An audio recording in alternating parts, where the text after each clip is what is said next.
Muito bem, iniciando o nosso estudo de hoje, o livro Ação e Reação, de André Luiz, psicografia do Chico. Nós vamos iniciar o capítulo número 3, a intervenção na memória. Nós tivemos no encontro anterior,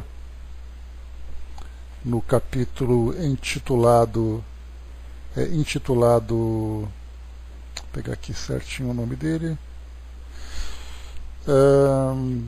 Comentários do Instrutor. Nós tivemos aqui então, uma palestra feita pelo Druso, pelo instrutor Druso, e logo após essas instruções, algumas pessoas que se encontravam no auditório, nós lembramos aquele auditório que tinha ali umas 200 pessoas, num estado bastante lamentável de condição psíquica, muitos deles sendo resgatados daquele ambiente tão sofrido psiquicamente para aqueles espíritos. E aí então, logo após, algumas pessoas vieram ter uma conversa particular com Druso, apresentando ali os seus casos. E aí, então nós tivemos uma senhora que falava sobre uma preocupação que ela tinha com o filho, que durante a sua última encarnação, ela que era uma boa pessoa, acabou mimando demais o seu filho com os recursos, com as facilidades da vida, e então esse jovem acabou se desequilibrando profundamente e se encontrava agora no plano espiritual, nesse ambiente onde eles estão.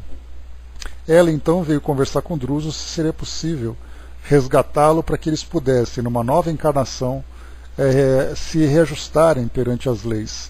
E aí então Druso comentou que em breve ele estaria numa melhor condição, e eles então reencarnariam de novo como mãe e filho, mas agora numa condição de bastante simplicidade, de muitas dificuldades no plano físico, exatamente para que ela pudesse instigar nele novos valores.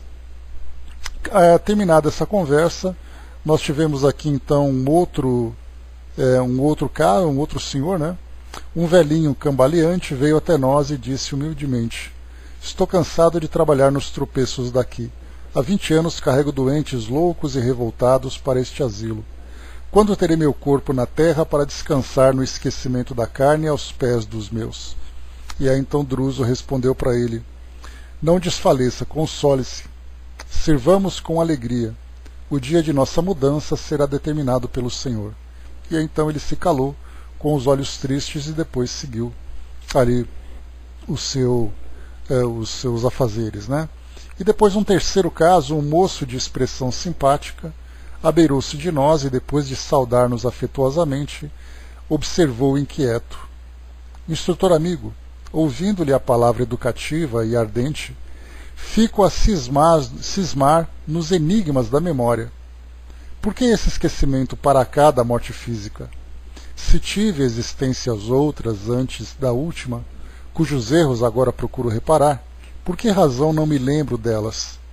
Antes de partir para o campo físico, na romagem que me fixou o nome pelo qual hoje respondo, devo ter deixado bons amigos na vida espiritual, assim como alguém que, viajando na terra, de um continente para outro, comumente deixa no cais afeições queridas que não o esquecem. Como justificar a amnésia que me não permite recordar os companheiros que devo possuir à distância? A orientação de Druso, então, foi exatamente que, pelo fato de nós desencarnarmos e termos o nosso psiquismo muito ligado à existência física, nos nossos sentimentos, nas nossas posses, nas nossas relações, a nossa mente não é capaz de se aprofundar e resgatar as experiências anteriores que nós vivemos. E foi a partir dessas explicações que nós então iniciamos aqui o capítulo número 3. E no final aqui, dentro dessas explicações, foi colocado, sob a hipnose, nossa memória pode regredir e recuperar-se por momentos. Isso, porém, é um fenômeno de compulsão. E em tudo convém satisfazer a sabedoria da natureza. Libertemos o espelho da mente, que jaz sob a lama do arrependimento, do remorso e da culpa, e esse espelho divino refletirá o sol com todo o esplendor de sua pureza. Ou seja, essa hipnose que é feita no plano espiritual, bom trabalho, Evan. Essa hipnose que é feita no plano espiritual, também no plano espiritual, só é aplicada em recursos específicos, que isso tem ali uma finalidade terapêutica.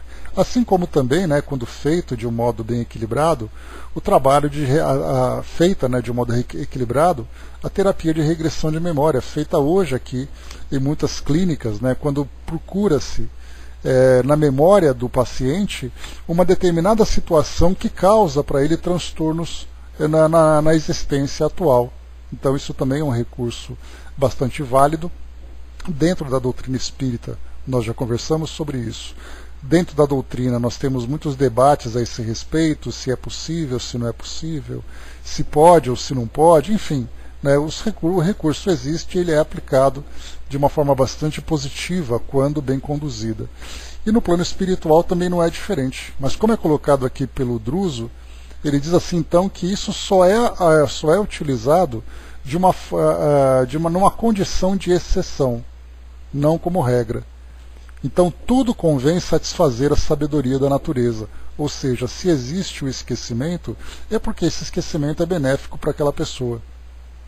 Poderia gerar para ela grandes desequilíbrios caso ela misturasse, como se já não bastasse, as lembranças da existência atual, em que geralmente nós retornamos ao plano espiritual levando ali culpas, remorsos e outras situações dolorosas psiquicamente e moralmente também.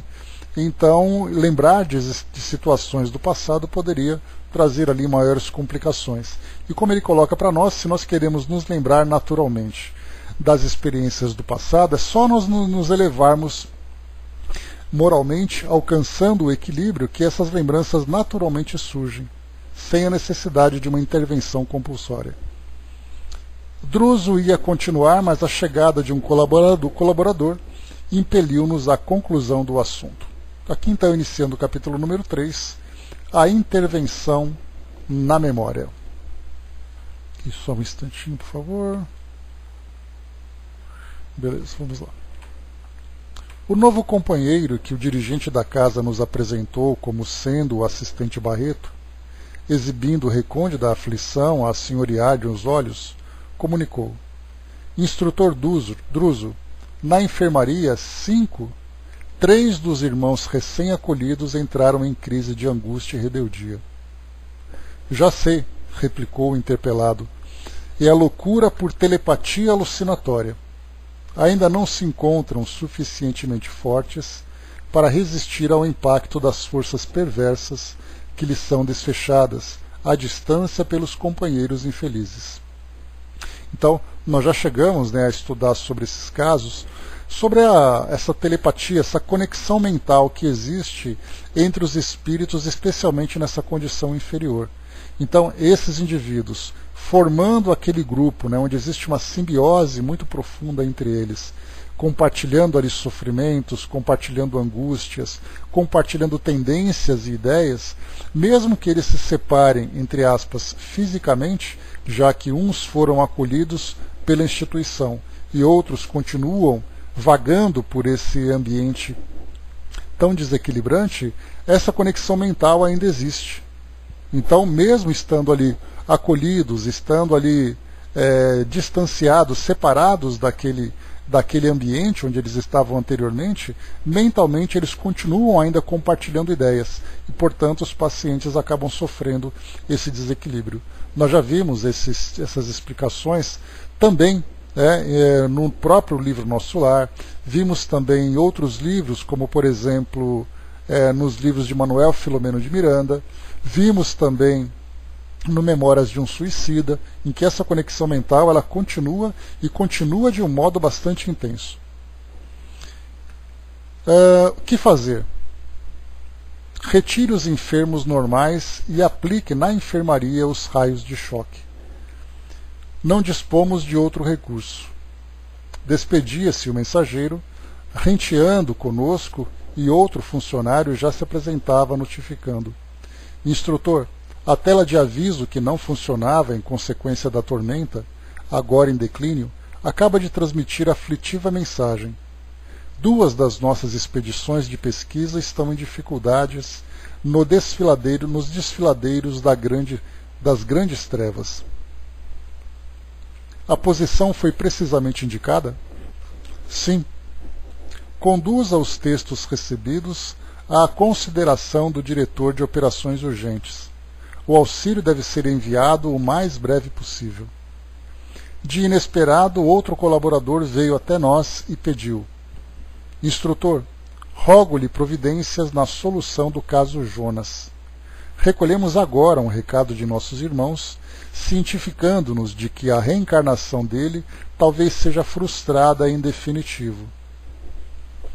Pela primeira vez, notei que o dirigente da mansão mostrou intensa preocupação no olhar. Patenteando enorme surpresa, indagou do emissário: Cecina, a futura mãezinha, sentindo-lhe os fluidos grosseiros, nega-se a recebê-lo.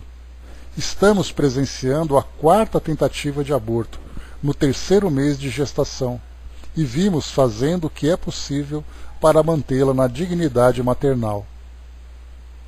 Druso esboçou no semblante um sinal de serena firmeza e acentuou: É inútil. A jovem mãe aceitá-lo-á, segundo os compromissos dela própria. Além disso, precisamos da internação de Jonas no corpo físico, pelo menos durante 7 anos terrestres. Tragam Cecina até aqui, ainda hoje, logo se entregue ao sono natural, para que possamos auxiliá-la com a necessária intervenção magnética.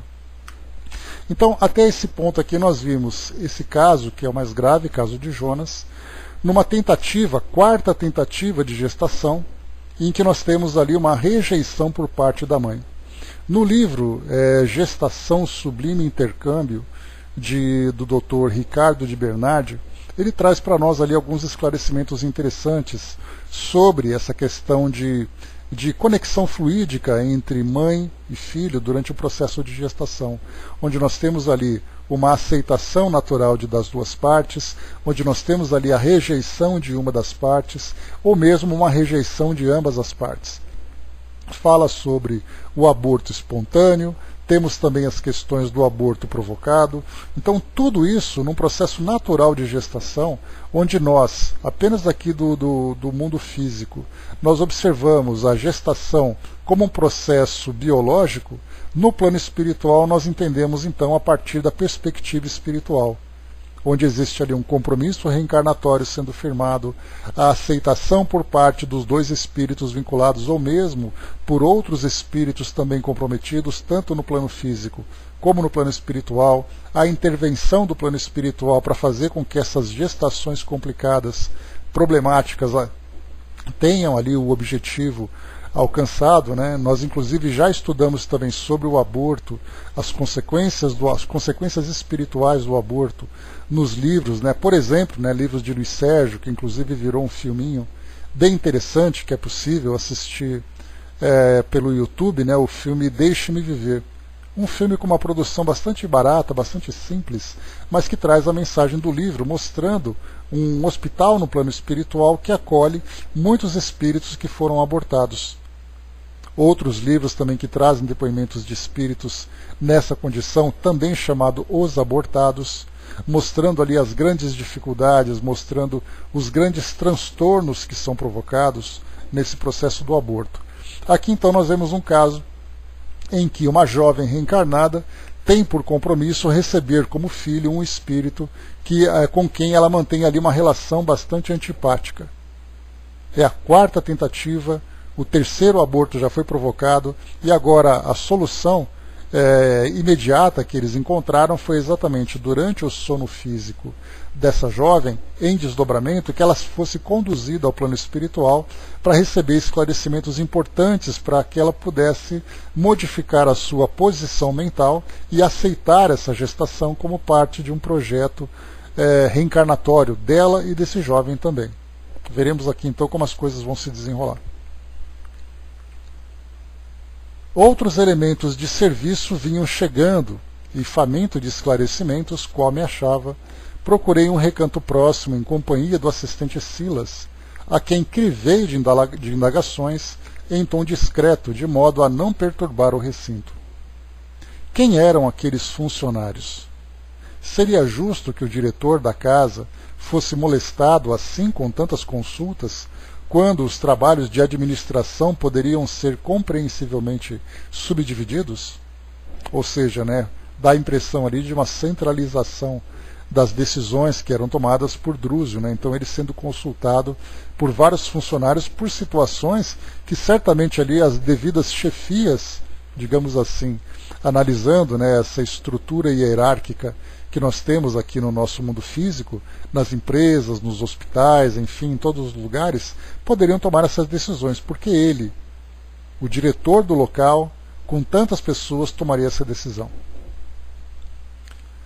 O amigo deu-se pressa em elucidar-me, informando que os mensageiros não eram simples tarefeiros, mas condutores de serviço em subchefias determinadas, todos eles assistentes e assessores, cultos e dignos, com enormes responsabilidades, e que somente demandavam a presença de Druso depois de movimentarem todas as providências cabíveis no âmbito da autoridade a eles inerente. O problema não era, pois, de centralização, mas de luta intensiva. Está então a explicação, E aquele caso de reencarnação pendente? Ousei perguntar respeitoso. A casa podia opinar com segurança na solução de semelhante assunto? O interpelado sorriu benevolente e respondeu: para que me faça compreendido, convém esclarecer que, se existem reencarnações ligadas aos planos superiores, temos aquelas que se enraizam diretamente nos planos inferiores. Se a penitenciária vigora entre os homens, em função da criminalidade corrente no mundo, o inferno existe na espiritualidade em função da culpa nas consciências. E assim como já podemos contar na esfera carnal com uma justiça sinceramente interessada em auxiliar os delinquentes na recuperação através do livramento condicional e das prisões-escola, organizadas pelas próprias autoridades que dirigem os tribunais humanos em nome das leis, aqui também os representantes do amor divino podem mobilizar recursos de misericórdia, beneficiando espíritos devedores, desde que se mostrem dignos do socorro que lhes abrevie o resgate e a regeneração. O que nós vimos aqui é um caso também que foi mostrado para nós, se eu não me engano, no livro Missionários da Luz, ou outros livros em que André Luiz, lá no início da sua jornada como repórter do plano espiritual, ele então passou por uma dessas colônias que ficam nesses planos inferiores, e então mostrava quais eram ali as atribuições e quais eram os recursos de que eles dispunham para poder fazer esse trabalho. E um desses recursos era exatamente auxiliar na reencarnação. Então, diferente do que nós vemos nas colônias mais elevadas, se comparadas com esse plano, como é o caso, por exemplo, do Hospital Maria de Nazaré, como é o caso da própria colônia Nosso Lar e outras instituições no plano espiritual que organizam reencarnações, esses planos inferiores aqui nós também temos, só que agora trazendo, como é óbvio nós percebemos, pela própria natureza das instituições, reencarnações problemáticas. Aquelas que requerem mais atenção. Diferente, por exemplo, como nós vimos em Nosso Lar, quando quando Lísias, que era ali o enfermeiro, elaborava a sua reencarnação. Então era uma reencarnação pacífica, ele trazia ali um compromisso que certamente também seria desafiador para ele, mas numa condição bastante diferente, em que ele aceitava essa proposta da reencarnação, ele era aceito, sendo recebido por aquela família a quem ele se vincularia. Assim também aconteceu com a mãe de Lísias, e assim também aconteceu com a mãe de André Luiz. Então todo mundo de acordo, todos os projetos bem elaborados, e aí então a reencarnação foi encaminhada. Aqui não, aqui já é diferente. Nesse plano inferior nós encontramos espíritos desequilibrados, tendo relações altamente antipáticas, e portanto o risco de aborto nesse ambiente é muito maior do que numa colônia onde os espíritos estão de acordo com aquele processo. Eis aí a diferença de uma situação para outra. Então, aqui o recurso da reencarnação é válido. Porém, o que nós podemos entender então são as dificuldades que eles enfrentam, o que não acontece nesse local, ou nos planos mais elevados. O Braço colocou, né, achei bom, foi o tratamento de choque por lá, né? Zibe Gasparetto, né, narra uns canhões de dardos por lá.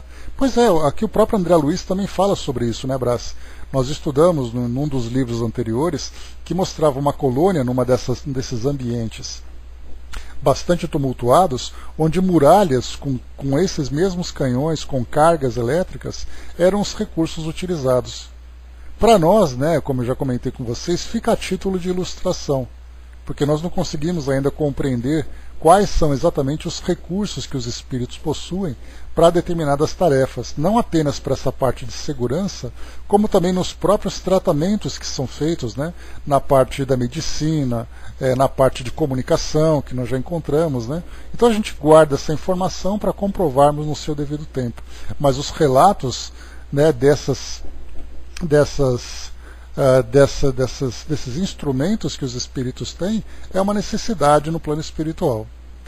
A Jane colocou, né, imagine saber isso, né, eu sobrevivo como mente e como um corpo menos denso, né? É realmente algo bastante surpreendente para a grande maioria hoje, né?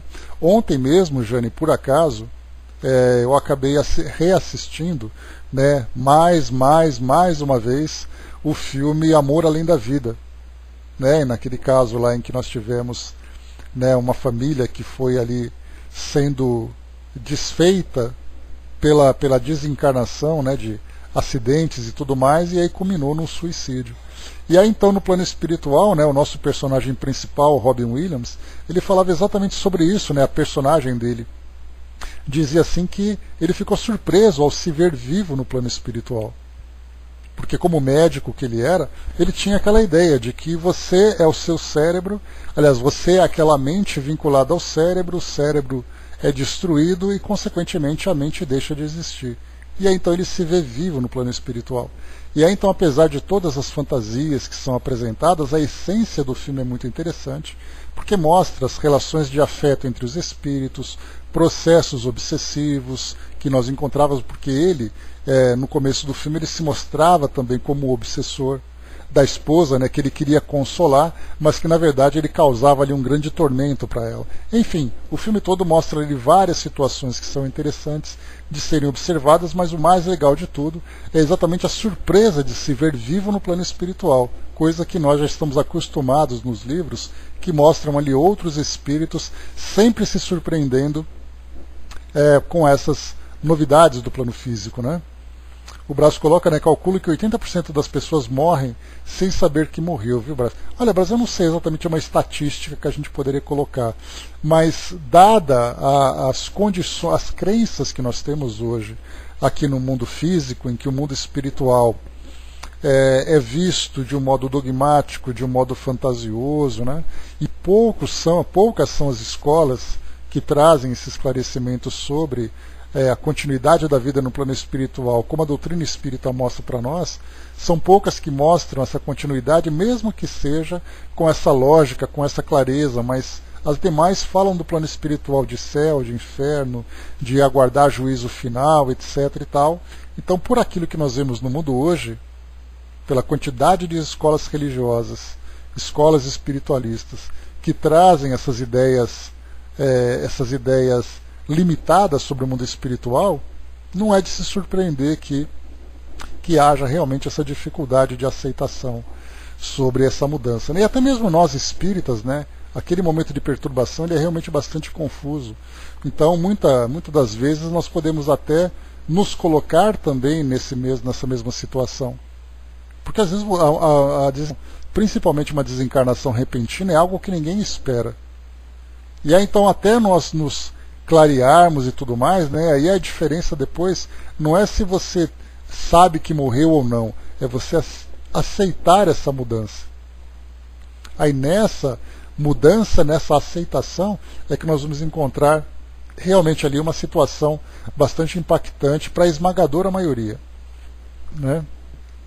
Pois é, então, essa se ver no próprio corpo, mas a gente lembra que a maioria também acaba não estando necessariamente ao lado do corpo, mas ele vai se ver num ambiente diferente, com pessoas estranhas, sem se dar conta que ele desencarnou. E outros vão se deparar, né, com funerais, com os corpos, esse duplo corpo, né, enfim. Temos ali várias situações que vão trazer essa confusão para os espíritos.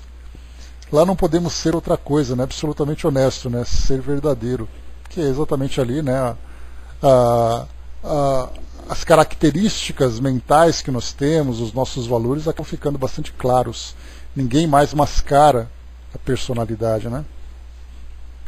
E continua para nós aqui, vamos lá.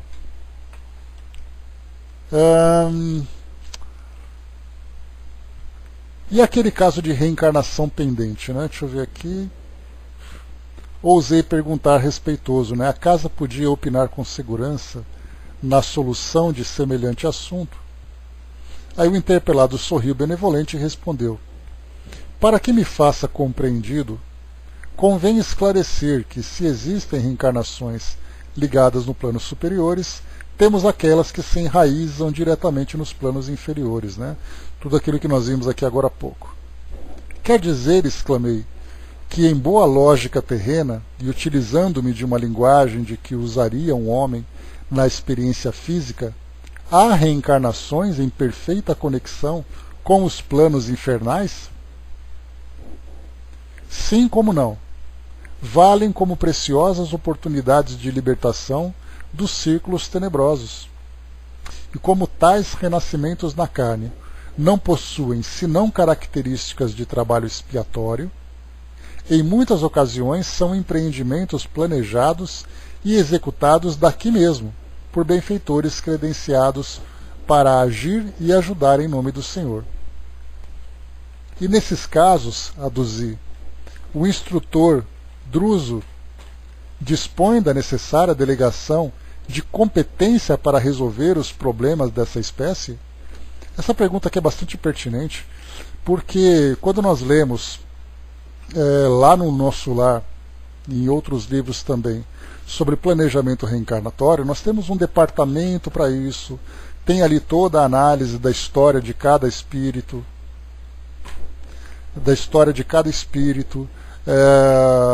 a organização logística disso, né? Ou qual família ele vai reencarnar, em que local ele vai reencarnar, etc, etc, etc. Só que aqui nós vemos uma instituição pequena que também toma essas providências. Por isso uma pergunta que foi feita, se no caso aqui o dirigente, né, o Druso, o instrutor, se ele teria a competência necessária para tomar essas providências, para tomar essas decisões.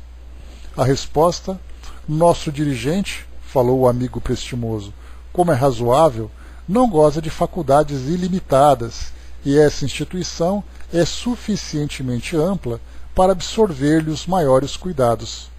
Entretanto, nos processos reencarnatórios, funciona como autoridade intermediária. De que modo?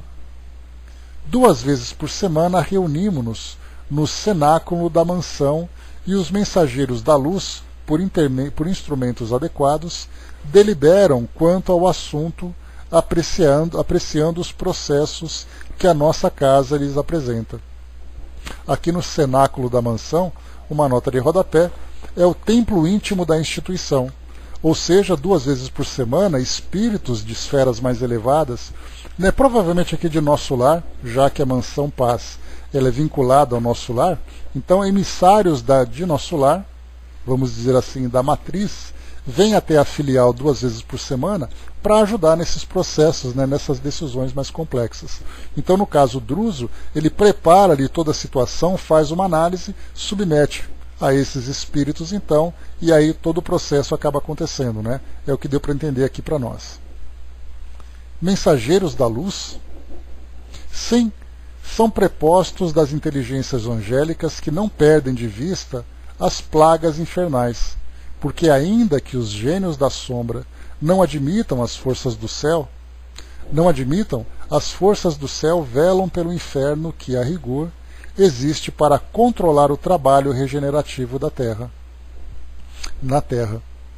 E sorrindo, assim como o doente exige remédio, reclamamos a purgação espiritual, a fim de que nos habilitemos para a vida nas esferas superiores. O inferno para a alma que o erigiu em si mesma é aquilo que a forja constituiu para o metal. Ali ele se apura e se modela convenientemente. Ou seja, né, esses ambientes considerados infernais, uma expressão bastante utilizada aqui, né, inferno, infernal e tudo mais, fala exatamente no sentido de uma perturbação íntima que cada indivíduo tem. E junto, né, com a força desse pensamento em desequilíbrio, criam esse ambiente no plano espiritual em que eles então compartilham e se alimentam mutuamente nas suas perturbações, nas suas tendências, nos seus desequilíbrios. Então, nesse caso, essas reencarnações que são feitas, né, com esse vínculo do plano espiritual inferior, têm exatamente essa característica de expiações, e expiações bastante dolorosas também. Já que, como nós vimos aqui no início desse livro, que esse ambiente em volta dessa colônia, ele acolhe espíritos que viveram de uma forma perversa. Não era apenas um espírito vicioso, ou um espírito ali que tinha alguma tendência negativa. Eram realmente espíritos perversos. Portanto, os vínculos com o plano espiritual inferior nesse ambiente, né, eram vínculos bastante problemáticos e, consequentemente, viveriam também experiências problemáticas aqui no mundo físico. Mas o fato de viverem nessa situação tão dramática não significa que eles estão esquecidos. Como foi colocado para nós no Evangelho, né, nenhuma ovelha se perderá, né, como foi dito ali nas palavras de Jesus. E aí, então, nesses espíritos também nós lembramos que, embora nós falemos de uma massa de espíritos, né, que estão nessa condição, eu sempre falo para vocês que é importante a gente ter uma visão mais apurada, para a gente perceber que se nós temos uma massa de 500 espíritos sofredores, nós temos ali 500 histórias diferentes, 500 personalidades diferentes. E cada um desses espíritos tem ali os seus espíritos com quem eles se vincularam, tem ali os seus espíritos protetores. Ninguém fica abandonado. É mais ou menos como se nós analisássemos a história, por exemplo, da Segunda Guerra Mundial, lêssemos ali sobre os campos de concentração, e aí nós falamos em termos estatísticos, né, de tantos milhares de espíritos, ou 6 milhões de judeus que foram executados durante aquele período. Que é mais ou menos esse o número que é apresentado, 6 milhões de judeus. Então, quando nós falamos 6 milhões de pessoas, nós simplesmente falamos de uma massa. Mas ali nós temos cada pessoa com a sua história, cada pessoa com sua trajetória no passado, cada pessoa que terá a oportunidade de fazer ali, de elaborar um projeto futuro, cada pessoa que está vinculada a outros espíritos. Então, a gente não pode simplesmente imaginar a massa sem tratarmos das individualidades. Por isso, então, todos esses espíritos, sejam eles pacientes da Mansão Paz, sejam aqueles pacientes fora desse local, cada um deles tem ali compromissos, tem histórias e que precisam ser observados nesse sentido. Assim como o próprio André Luiz, né? O André Luiz mesmo é uma experiência muito interessante.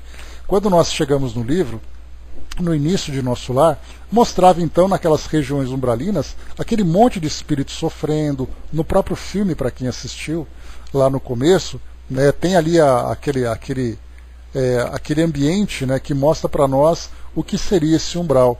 Então, espíritos sujos, espíritos sofrendo, espíritos se arrastando, espíritos mostrando ali ferimentos diversos. A mesma coisa acontece também na Memórias de um Suicida, onde nós temos ali aquela massa de espíritos suicidas, cada um ali apresentando, né, uma situação muito particular. Aí então nós tiramos desse umbral André Luiz e acompanhamos a sua história. Chegamos ali no Vale dos Suicidas, retiramos Camilo Cândido Botelho e acompanhamos a sua história, como de outros colegas também que estavam lá. No caso do Memória de um Suicida, nós tivemos 8 espíritos que foram acolhidos ali, focando mais em Camilo, mas contando um pouco da história de cada um. Então nós vemos assim que se nós tirarmos dessa grande massa e começarmos a tirar cada espírito individualmente e contar um pouco da sua história, nós veremos ali que não são espíritos simplesmente esquecidos. Eles têm ali um vínculo muito profundo com outros. No caso de André Luiz, por exemplo, tinha a mãe dele que estava lá. tinha vínculos com a família que estava encarnada, e assim vai. Isso é importante para a gente sempre observar. No caso, que a gente pode trazer isso para a nossa realidade nos trabalhos numa casa espírita, né, em que você participa de uma reunião de desobsessão, ou numa reunião de atendimento a espíritos sofredores. Aí a gente vai dizer assim, na semana passada nós atendemos 10, na outra semana foram 15, no outro dia foram 5, e a gente vai somando, faz uma estatística e diz, nossa, esse mês nós atendemos 50 espíritos. Não são simplesmente 50 espíritos, são 50 individualidades com 50 histórias diferentes, com 50 dramas diferentes. Então é aqui que é colocado para nós, né? Por isso, então, essa observação é fundamental. O Braço colocou lá em cima, né? Já teve um caso que, ao fotografar um velório, o defunto estava sorrindo ao lado do caixão, né? Olha só, Braço. Não sei se vocês se lembram, mas no passado, década de 1980, o programa Fantástico tinha um quadro que falava sobre essas situações sobrenaturais. E eu me lembro que o Estênio Garcia fez ali ele interpretou, né, uma história em que fotografavam, na época, que era uma tradição, fotografavam os mortos, né, nos caixões. E aí então, ao fotografar um determinado morto, ele estava sorrindo. Aí quando fez, né, com o Estênio Garcia sendo ali o personagem, isso acabou ficando uma comédia, né, ficou até bastante engraçado. Mas, né, cada um ali contava do seu jeito.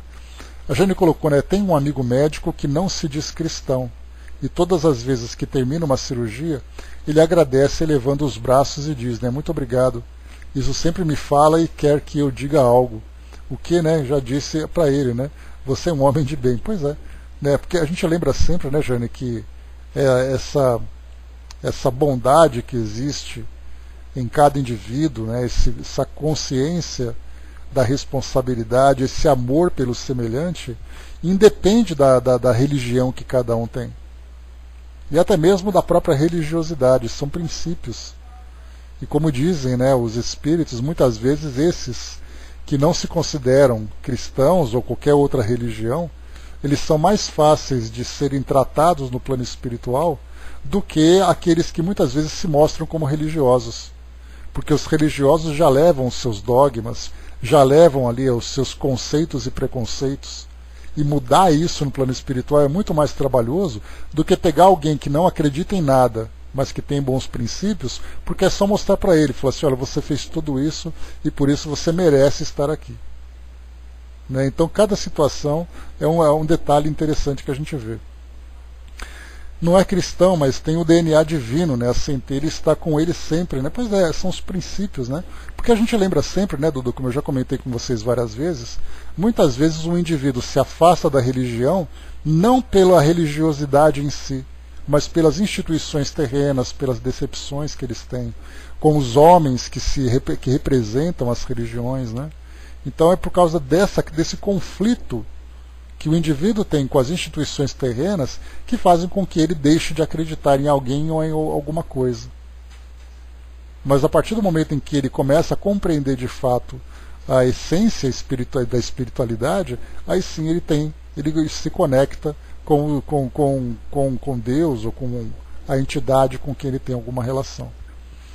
A Jane colocou, né, chegar lá sem um sentimento de culpa será muito gratificante, né? É o trabalho de construção de cada um aqui agora, né? É o grande desafio que nós temos.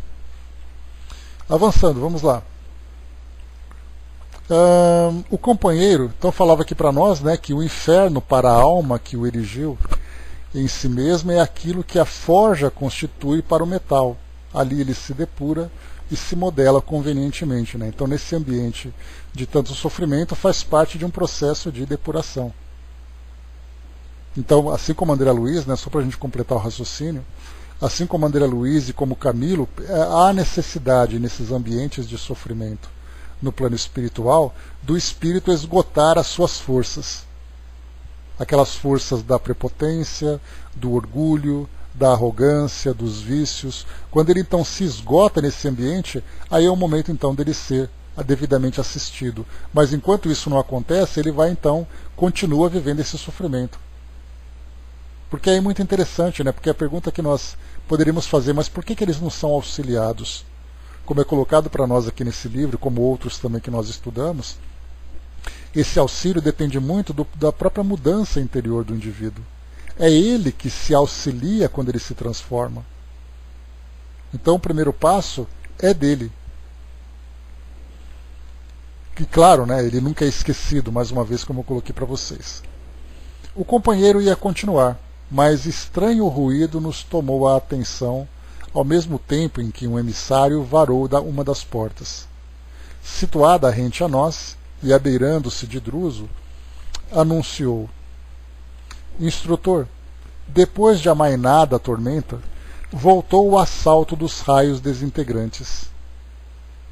O orientador esboçou um gesto de preocupação e recomendou: liguem as baterias de exaustão. Observaremos a defensiva instalados na agulha de vigilância. Olha aí, Brás, os canhões que a gente falava. Bom, Brás caiu, né? Vamos lá. Em seguida, convidou-nos a acompanhá-lo.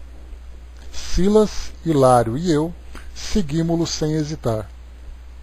Atravessamos vastíssimos corredores e largos salões e, em sentido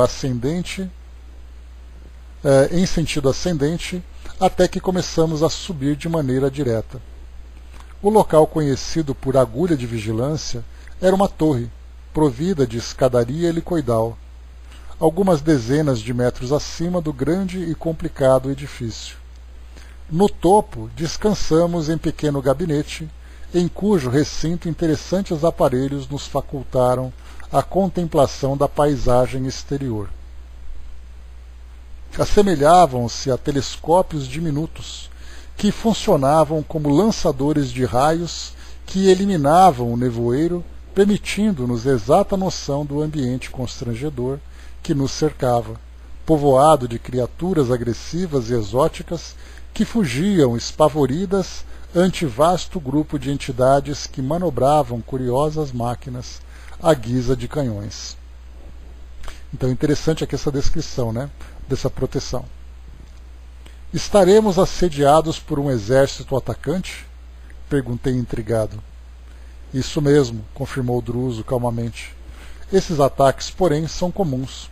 Com semelhante invasão, pretendem nossos irmãos infelizes deslocar nossa casa e levar-nos à inércia, a fim de senhorarem a região. Isso lembrando, como a gente já viu, muitos conflitos que existem nesses locais são entre esses grupos residentes, digamos assim, desse ambiente, onde nós temos ali um controle, uma hierarquia, né? E ao mesmo tempo nós temos também instituições que são postos de socorro que ficam nesses locais. Então existe sempre um conflito entre essa instituição que deseja resgatar aqueles espíritos que já merecem tratamentos e aqueles grupos, né, aquelas milícias que continuam recrutando e querem dominar esses locais, controlando todos esses espíritos. Então, na verdade, ali é um conflito de interesses. Os interesses superiores e interesses inferiores.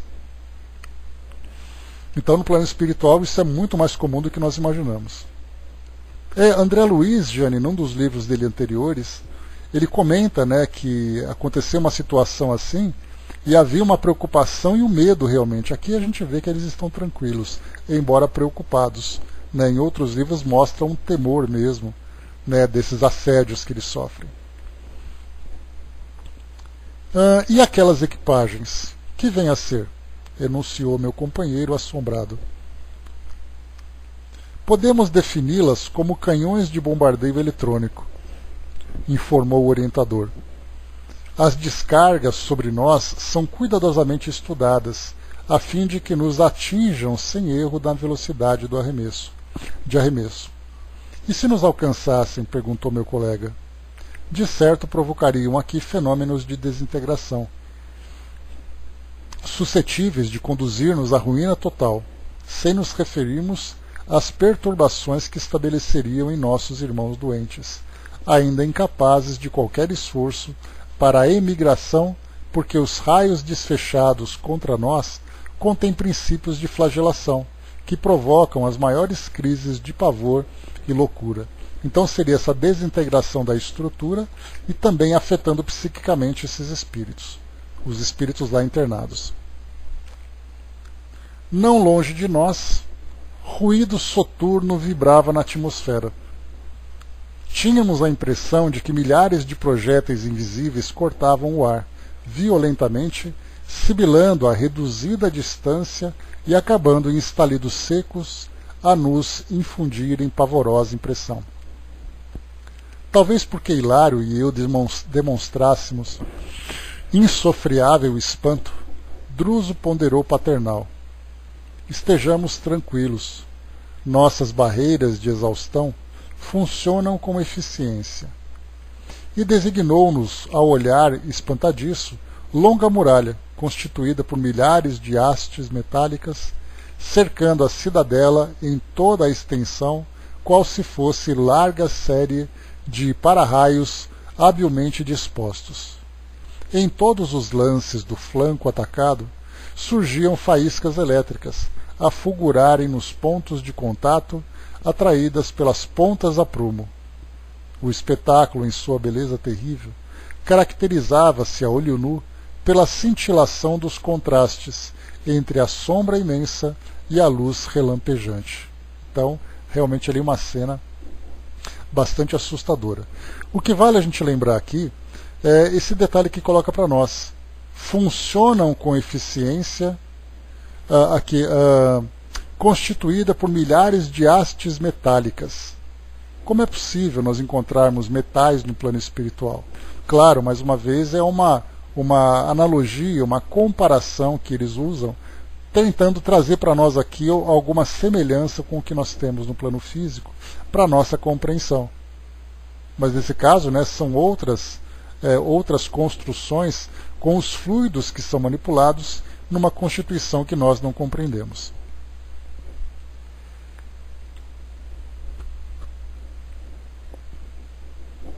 Os conflitos aqui são incessantes, disse-nos o orientador, com dignidade serena.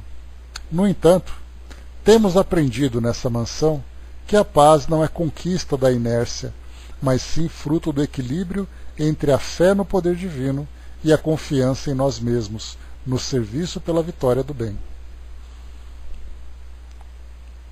Nesse instante, porém, um servidor da casa penetrou o recinto e disse: Instrutor Druso, conforme as recomendações havidas, o doente recolhido na noite passada foi instalado no gabinete de socorro magnético, aguardando-lhe a intervenção. Então, gabinete de socorro magnético.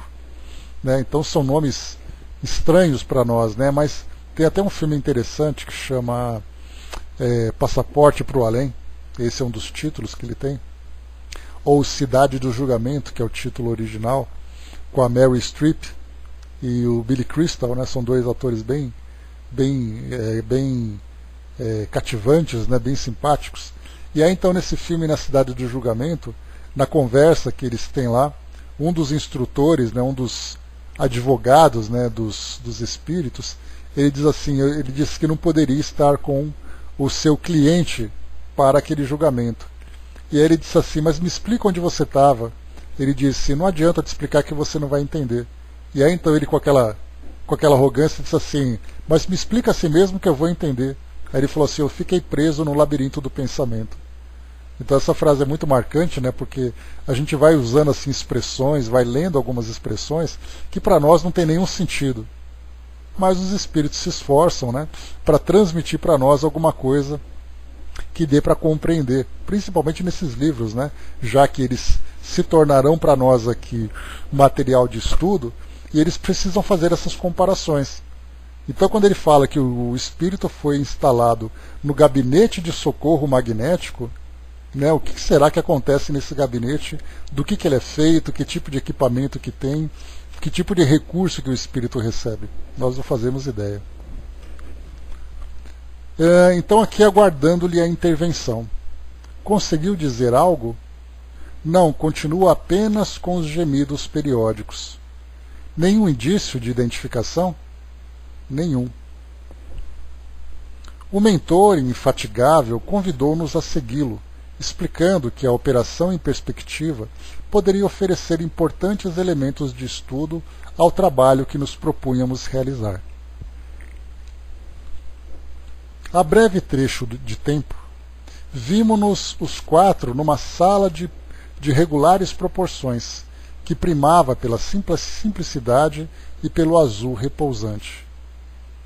Em mesa desmontável, um homem disforme estirava-se em decúbito dorsal, estava deitado de costas, né? Respirando apenas.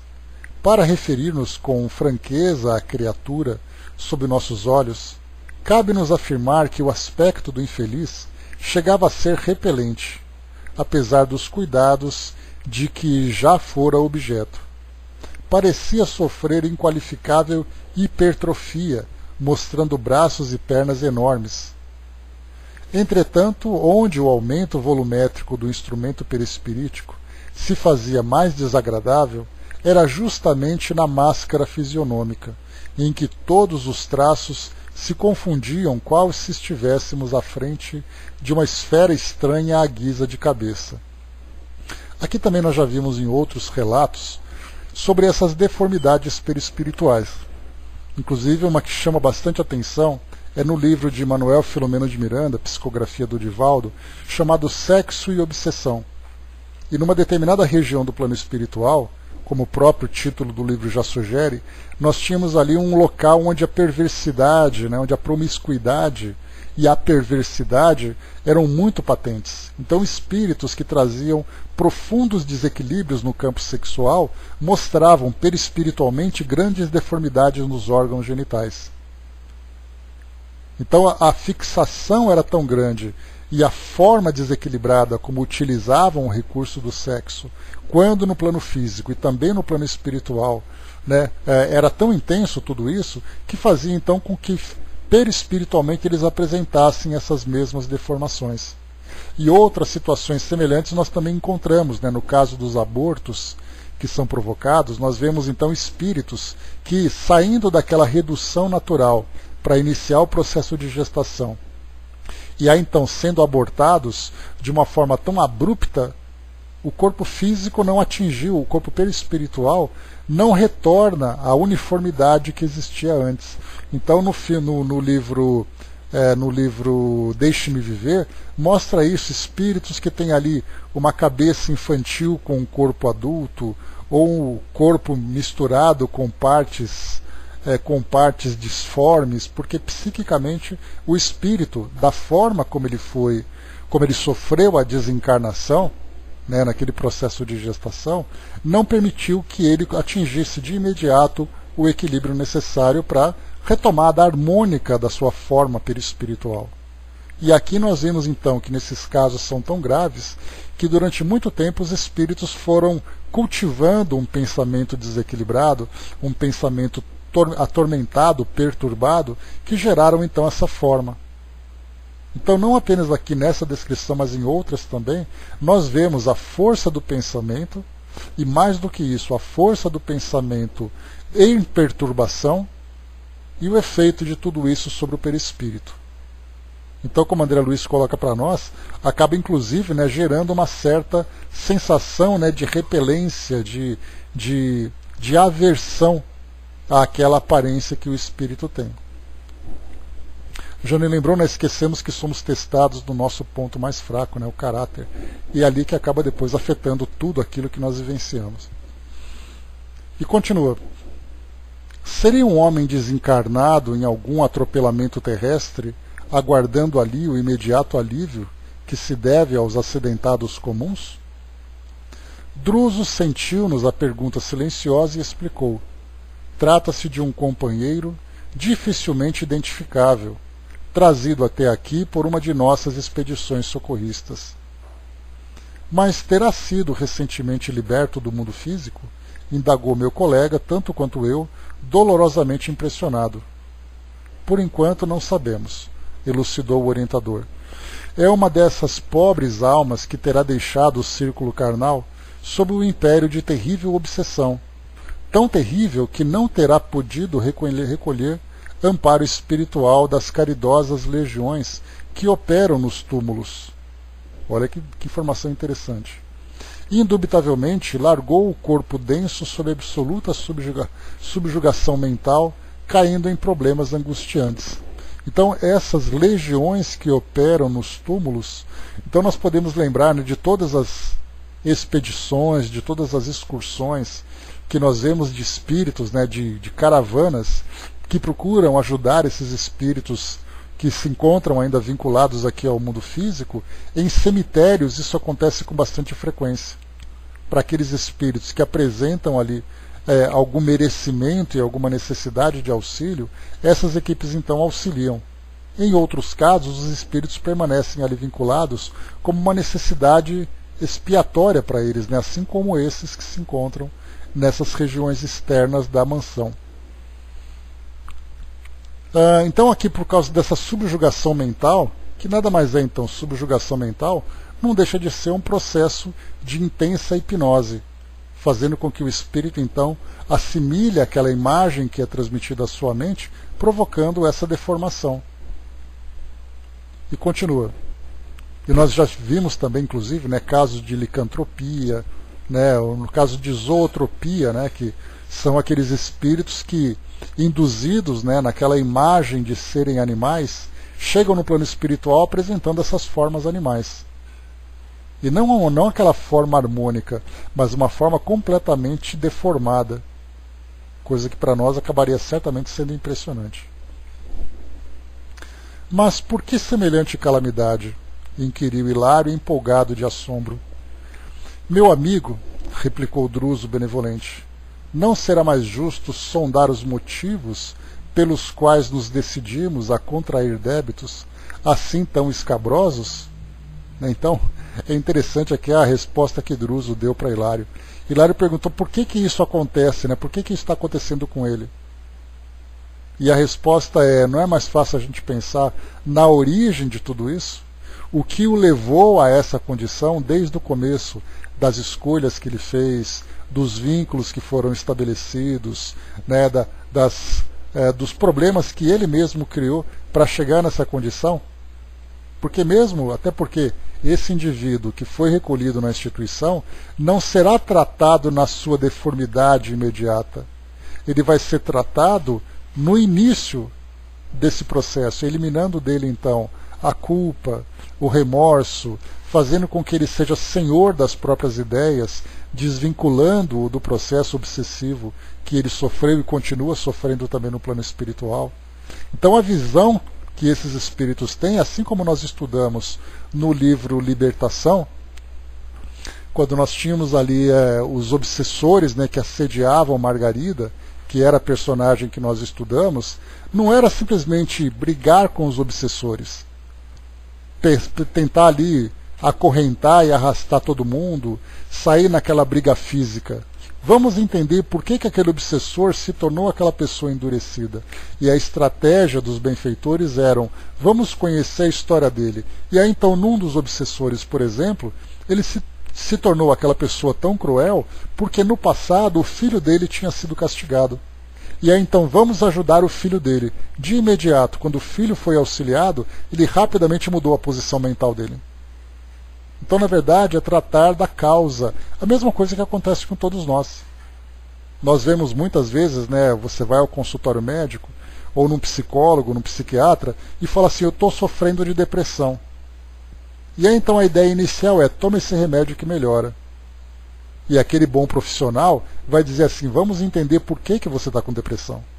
E não apenas tratar os sintomas da sua depressão. E aí nós temos várias e várias outras situações aqui. Aqueles bons médicos, aqueles bons clínicos, vão pensar, por exemplo, na obesidade, no indivíduo que tem dependência química, naquele que é alcoólatra, naquele que tem ali dependência do tabagismo, ou aquela pessoa que vive ali um transtorno neurológico, qualquer que seja. Vamos entender a causa do problema. Porque tratar o sintoma é muito interessante, mas vai ser um tratamento indefinido.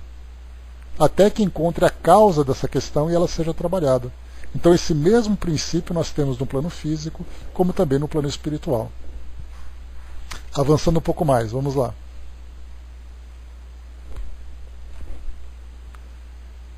Só um instantinho. Eu tive que avançar um pouquinho mais para ver quanto que falta aqui, mas falta bastante ainda. Deixa eu ver aqui. Tá. E modificando o tom de voz, que se fez algo triste e comovedor, aconselhou, As regiões infernais estão superlotadas do sofrimento que nós mesmos criamos. Precisamos equilibrar a coragem e a compaixão no mesmo nível para entender com segurança os nossos compromissos nesses lugares. Olha só então, né? Se o indivíduo se encontra vinculado a uma determinada esfera do plano espiritual, tem que entender, não que ficar olhando simplesmente o fato dele estar ali, mas por que ele está ali. Fitei o irmão desventurado que se mantinha em funda prostração, qual enfermo em estado de coma, e considerando os imperativos de nosso aprendizado, indaguei. Só um instantinho. Poderemos conhecer a razão da surpreendente deformidade sob nosso exame? O orientador percebeu a essência construtiva de minha perquirição e respondeu: o fenômeno, todo ele, é de natureza espiritual. Recorda-se você de que a dor no veículo físico é um acontecimento real no encéfalo, mas puramente imaginário no órgão que supõe experimentá-la. A mente, através das células cerebrais, registra a desarmonia corpórea, constrangendo a urdidura orgânica ao serviço, muitas vezes, por vezes, torturado e difícil do reajuste. Aqui também o aspecto anormal, até monstruoso, resulta dos desequilíbrios dominantes na mente que, viciada por certas impressões ou vulcanizada pelo sofrimento, perde temporariamente o governo da forma, permitindo que os delicados tecidos do corpo perispirítico se perturbem, tumultuados em condições anormais. Em tal situação, a alma pode cair sob o cativeiro de inteligências perversas, e daí procedem as ocorrências deploráveis pelas quais se desempenha em transitória animalização por efeito hipnótico. Tudo aquilo que nós conversamos agora há pouco, né? Então o espírito que tem ali uma superioridade moral, ou nesse caso, né, uma superioridade imoral, maior perversidade, maior controle, maior força de influência, ele acaba então subjugando um espírito com uma mente mais fraca, fazendo com que ele acredite naquilo que ele é induzido a acreditar. E aí então esses espíritos, sofrendo essa subjugação mental, passam por todas essas deformações, chegando inclusive num estado de loucura, até num estado de autoanulação, dependendo da situação. Nós não temos hoje, por exemplo, né, situações de depressão, de desequilíbrio que acontecem dentro das famílias devido a um ambiente tumultuado, onde nós temos alguém que é mais agressivo, que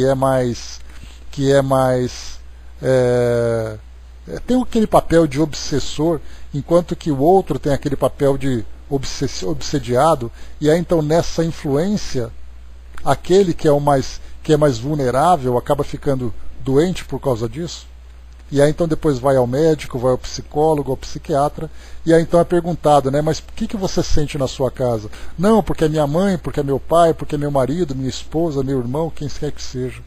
Porque ele me agride o tempo todo e eu fico depois nesse sofrimento. Esse mesmo tipo de relação obsessiva que nós temos dentro de uma família acontece também no plano espiritual, acontece na relação entre plano físico e espiritual, espiritual por espiritual, físico por físico, relações diretas e relações cruzadas, onde uma mente é capaz de influenciar outra mente. Notei, contudo, que o instrutor compadecido não desejava alongar entendimentos que se não reportassem ao socorro devido ao infortunado, e calei-me.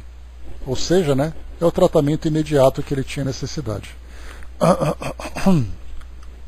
Druso inclinou-se sobre ele com a ternura de alguém que auscultasse um irmão muito amado e enunciou: procuremos ouvi-lo. Incapaz de conter o assombro de que me empolgava, inquiri: ele dorme? O mentor fez um gesto afirmativo, notificando: nosso desventurado amigo encontra-se sob terrível hipnose.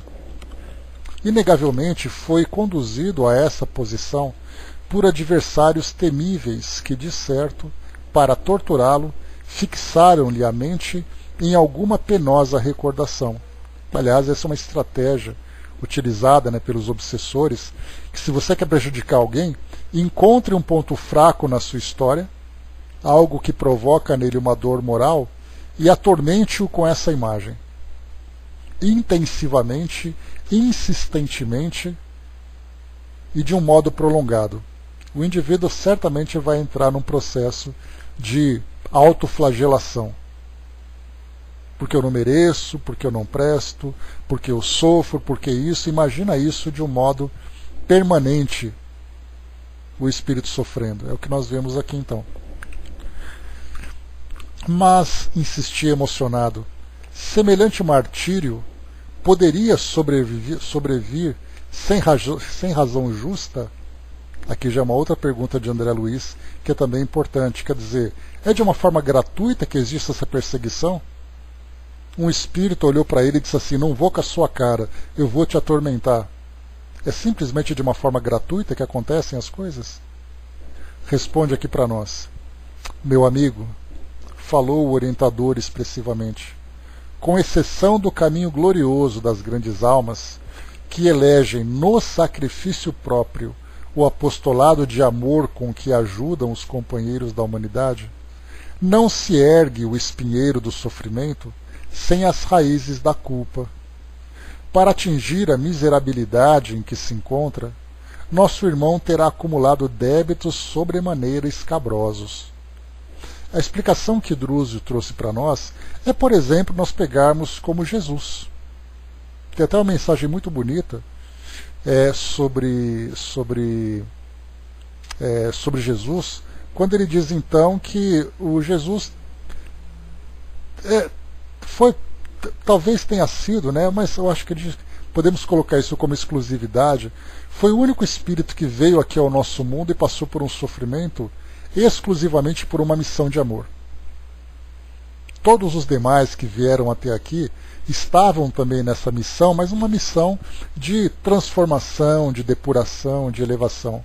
Mas o indivíduo que vem ao mundo, qualquer que seja ele, nessa condição de missionário, ele vai se expor muitas vezes à crueldade, aos ataques. E a pergunta é, né, poxa vida, ele está passando por isso porque no passado ele fez alguma coisa?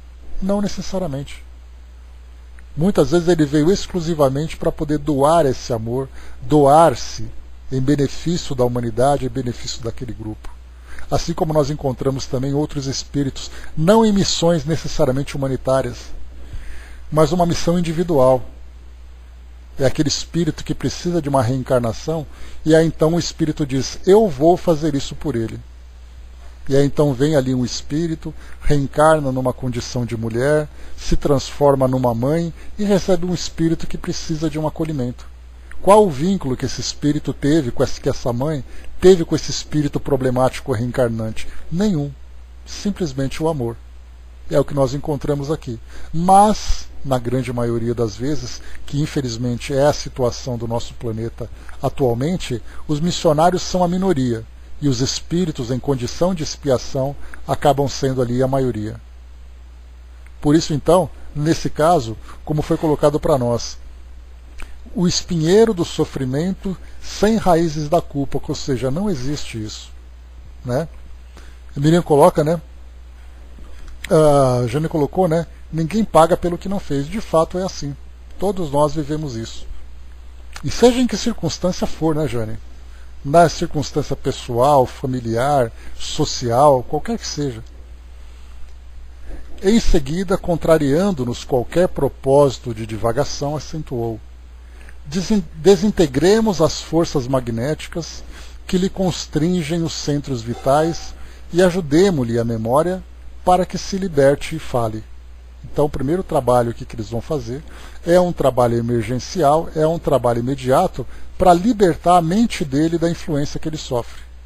Porque, do contrário, ele não é capaz de assumir a consciência de si mesmo. Ele não é capaz de se tornar autoconsciente de quem ele é, qual é a sua história. Então, esse é o primeiro passo. E talvez porque meu olhar lhe endereçasse mudo apelo a esclarecimento mais amplo, acrescentou: não seria lícito agir à base de hipóteses. É indispensável ouvir os delinquentes e as vítimas, a fim de que, através das informações deles mesmos, saibamos por onde começar a obra de auxílio. Ou seja, bom dia, Didimar. Ou seja, pegar esse espírito que chegou nessa condição e começar a aplicar um tratamento sem conhecer exatamente as causas, é uma especulação. E a especulação pode surtir algum efeito imediato, mas não o efeito desejado.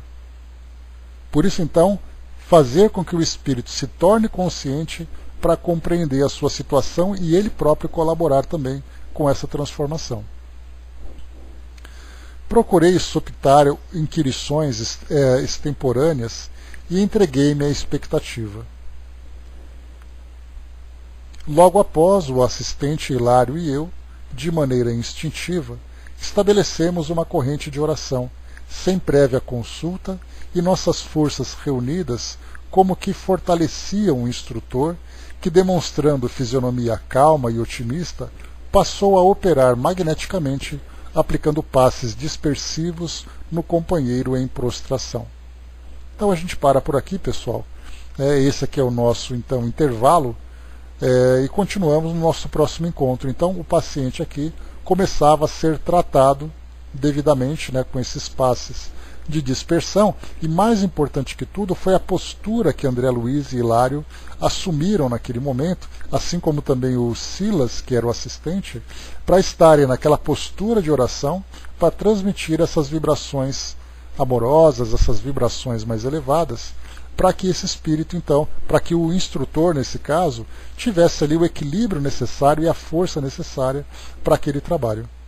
Então, é aqui que nós encontramos o início desse processo curativo. A Jane colocou, mais ou menos assim, mente desintegrada, livrar das ilusões do cérebro terreno e principalmente das influências que ele sofre, já que nós encontramos aqui um caso de obsessão. Então é preciso neutralizar toda a perturbação possível da influência que o indivíduo sofre e das ideias fixas, da monoideia, como lembra Joana de Ângeles, que ele cultiva, para que ele possa, então, a partir dessa tranquilidade, pelo menos temporária e limitada, que ele consegue alcançar naquele momento, ter ali um pouco de lucidez para começar o processo de transformação. Isso é algo bem interessante, porque nós estamos aqui encontrando um caso extremo que vai fazer com que nós tenhamos um parâmetro para muitas outras situações que nós encontramos aqui. Não é à toa que os espíritos, então, quando nos orientam nos trabalhos assistenciais numa casa espírita, alguém chega com um problema no atendimento fraterno, ele é levado então para tomar o passe, que nesse caso seriam ali as energias que seriam de reposição e também de dispersão, os trabalhos que são indicados, no caso o trabalho na casa espírita, o voluntariado, que nesse caso seria ali a laborterapia, para fazer com que a mente do indivíduo seja direcionada para outros focos, e também depois o esclarecimento que é feito através do estudo, para que ele possa ter compreensão. Então nós vemos que esses métodos que são aplicados nas casas espíritas têm todo sentido. E esse sentido vem exatamente ali para fazer com que nós mudemos a qualidade do nosso pensamento para que a autocura seja promovida. Então nós não somos curados, nós nos autocuramos. Ainda bem que vou procurar chegar lá chamando, Você vai me procurar lá na emergência, viu, Jane? Não como atendente, mas como paciente. Aí a gente vai poder ficar um do lado do outro lá se consolando, Já é alguma coisa. Isso aí, pessoal. Fechamos por aqui então o nosso estudo. Paramos na página número 18.